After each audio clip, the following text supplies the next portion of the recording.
let's talk about every important trap in the game, because as you probably know, traps are an integral part of playing of all the gameplay of this game. So it's really important to know which traps you want to look out for and have these traps in your arsenal of God-rolled weapons. Before I start listing, it's important to know that all the traps I'm going to talk about today have the best perk choices possible, so you can copy them straight from this video if you'd like. Now, let's talk about the Broadside, because it's literally the strongest wall trap you can have in the game. Now, basically, it's just cannonballs that can bounce back on any wall that, it's facing, or that it comes in contact with. So, the initial damage that the cannonballs do isn't that great, but when they start bouncing back and forth, going everywhere, in like a trap tunnel, for example, that adds up the damage by a ton. So if you stay on that top left corner of the screen, it does 600 damage, but in reality it does tons more damage when you actually put it out there and let the cannonballs bounce back and forth. With this information, you should make sure you always have like a roof on top of the broadside basically, and another wall facing away from the broadside, so that it creates like a tunnel, because if these cannonballs are not bouncing back and forth, this thing does terrible damage. So make sure you always have like a tunnel formed basically, where the cannonballs can bounce back and forth. If we're talking about the strongest traps in the game, it's impossible to not mention the ceiling gas trap. Now, this is literally the strongest trap in the game, and of course being the strongest trap in the game, it makes it the strongest ceiling trap in the game as well. Now, it's powerful, its initial damage is pretty strong, right? What makes it even stronger is the fact that it can go through shielders. You know, like those enemies that create like a shield around a group of enemies, right? So basically, you can't shoot it, you have to go in with like a melee weapon, or go inside the shield and start shooting them in from there, This ceiling gas trap disregards that completely, and just damages through that shield, which is pretty powerful, especially in like trap tunnels and stuff, where there's tons of enemies that just make it through your trap tunnels completely without being touched, because they have like a shield buddy with them, So this prevents that from happening, of course, which is really useful to have. The wall darts are very powerful as well. Now, you should use the wall darts basically where broadsides aren't a good idea, where you cannot have other walls and other roofs to create like a tunnel for those cannonballs to bounce back and forth from, What makes this thing special is its incredible range. Now, you can have one of these at the end of your trap tunnel, and any enemies that come through, even at the start of the trap tunnel possibly, they will just be touched by the wall darts. It can shoot so long range, it's insane. So, oh, another thing. It can shoot through ramps. So basically, typically, if you're playing a mission, you might want to have walls surrounding the objective, and you'd also have ramps facing outwards outside of those walls, for just that extra bit of protection, You can place these wall darts inside those like inner walls, so basically you can have like a secure way of just like picking off enemies that make it through your trap tunnel, and you have no risk of these breaking at all, because those ramps are in front, right? On top of that, because of this like situation, you can put floor launchers underneath those ramps and have enemies that try to get to your objective be pushed away, and give the wall darts more time to keep on like mowing down on those enemies. So creating this perfect situation with the wall darts can make you like last the missions way longer. It's so difficult to get past these things. The ceiling electric field and the ceiling drop trap are two very powerful and very similar traps I wanted to group into one segment because they're just so similar and alike. Clearly I don't have the best perks for the ceiling drop trap, So if you want the best rolls for this trap, I have a video in the description that'll help you out there. Watch that video after though. There's still tons of other traps we need to check out. Now, what purpose do these traps serve? Now, these traps, unlike other ceiling traps, they can be placed 2 tiles up in the air, meaning that they're out of range of like bombs. You know those propane huskies that drop bombs and like blow everything up and mess up your trap tunnels? These things are out of range. Even 2 tiles up, they do the same amount of damage. It's just broken, you know? So 2 tiles up in the air, right? These things can pick off the weak. They can pick off the regular huskies. The regular husks. They can pick off the mini ones, the small zombies that screw around with everything, you know? They can even pick off those lobber enemies, and sometimes even those mist monster lobber things that throw zombies up in the air. There's lots of crazy variants of these, like weak zombies. You know, they pick off just the weak.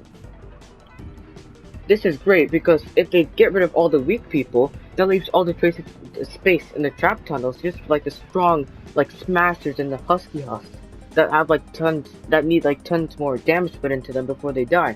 Now, with less of these like weaker enemies taking up space in the trap tunnels, all like the traps and all like those resources they have in the trap tunnels are put into killing off those stronger enemies, which is great, of course.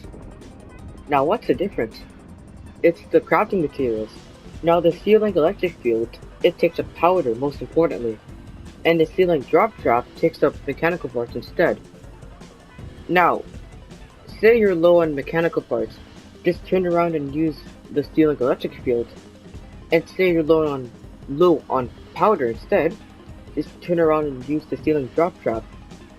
Man, I'm saying ceiling so much it's not even sounding like a word anymore. But back to these traps. I personally tend to be lower on mechanical parts than powder, so I tend to only use the ceiling electric field, and that's why I don't even have the ceiling drop trap hooked up. But do what caters to your own playstyle. Maybe you yourself always tend to be low on powder, maybe because you use more traps that use powder materials. So do what caters to yourself. Like the 2 ceiling traps we were talking about, the wall launcher and the floor launcher deserve their own parts together because they accomplish the exact same thing. Now, what do? They can basically push enemies further back into your trap tunnels, making them stay in there for longer, of course, and giving your traps more time to kill them before they can make it to your objective and start ruining or dealing damage to the objective, of course. On top of that, they can push enemies into these timeout boxes where they can basically just be pushed into like a whole like room of like literal death where like there's so many damage traps just mowing down on them. It's insane like how fun they are to create, you know? There's an example on screen because it sounds pretty crazy when I say it out loud, but like it makes more sense when you see it in action, of course. I can't believe I forgot to mention this, but wall launchers and floor launchers are also used in jail builds and stall builds, which are really useful, especially in high level missions where traps aren't as strong, you know? If you don't know what they look like, for a jail build, it's just basically like throwing all the enemies that come towards you into like a box, and stall builds, it's just like pushing those enemies away from the objective altogether.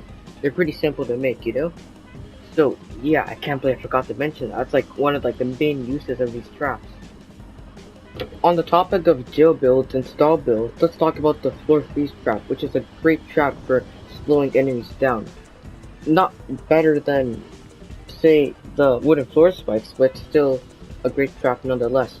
So, it basically just freezes enemies in place and makes those frozen enemies more vulnerable to damage, which is pretty good to like add alongside lots of damage, high damage dealing traps like the Broadside and the gas traps, you know? The vulnerability isn't like the best part of it. What's good about it is like the freezing part of it, which is really useful for, as I said before, jail builds and stall builds. So this is the one you want to look out for, you know?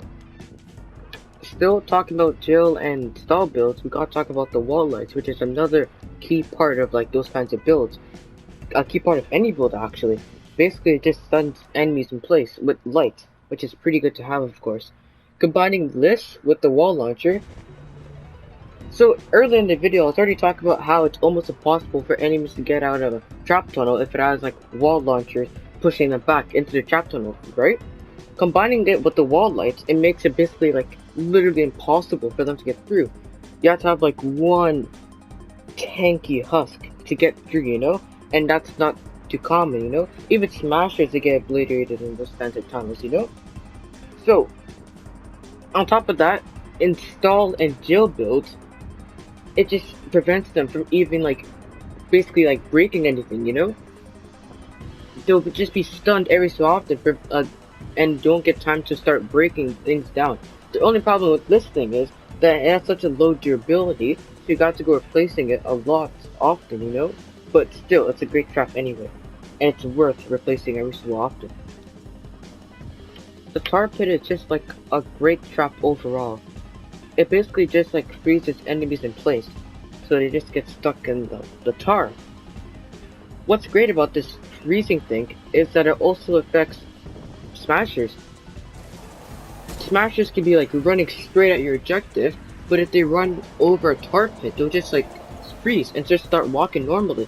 As you probably know, smashers, when they charge up and start charging like buildings, they basically like one-shot those buildings, which is terrible if it happens to a trap tunnel or like your main source of like damage on like the hordes of enemies that are coming towards you. This is great because when the smashers are walking, they don't start like being aggressive again, and they won't start charging again, you know? And they won't, of course, break your bases. Another thing, the tar pit has the ability to like light up if you shoot it. Just don't do this. Don't do this at all. It wastes the durability, of course. That durability can be going to stopping enemies in their tracks, especially smashers. So do not do that. The damage isn't the best. You'd rather just use any other damage trap if you're gonna use this tar pit for damage output, so don't do that. Also, you got to stay in your trap tunnel to keep on shooting it, you know, which is pretty dangerous because the reason you put like that trap tunnel there is because all the enemies are coming from there, and all the enemies are in that trap tunnel, and you're weak and you're in that trap tunnel. You see where I'm going with this, right? Like that's like a bad idea just to go straight at the enemy, so do not shoot at it. The retractable floor spikes isn't the best trap in the game.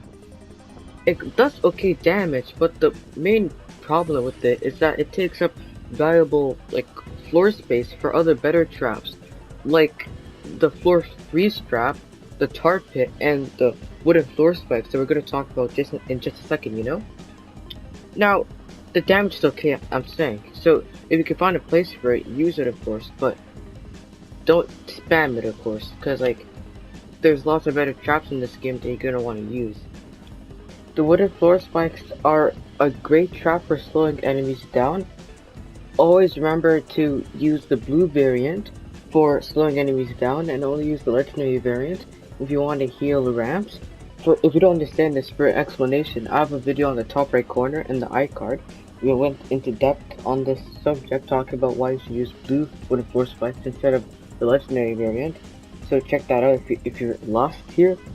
But yeah, I was talking about earlier how the retractable floor spikes takes away space for other floor traps. I was mainly talking about the wooden floor spikes because like this is literally like the best floor trap in the game, mainly because you're able to combine it with tons of other traps, like high damage dealing traps, and then just make like so overpowered trap tunnels, because like these enemies, right, they'll be staying in the trap tunnels for such a long time because like they'll be slowed down by the wooden floor spikes.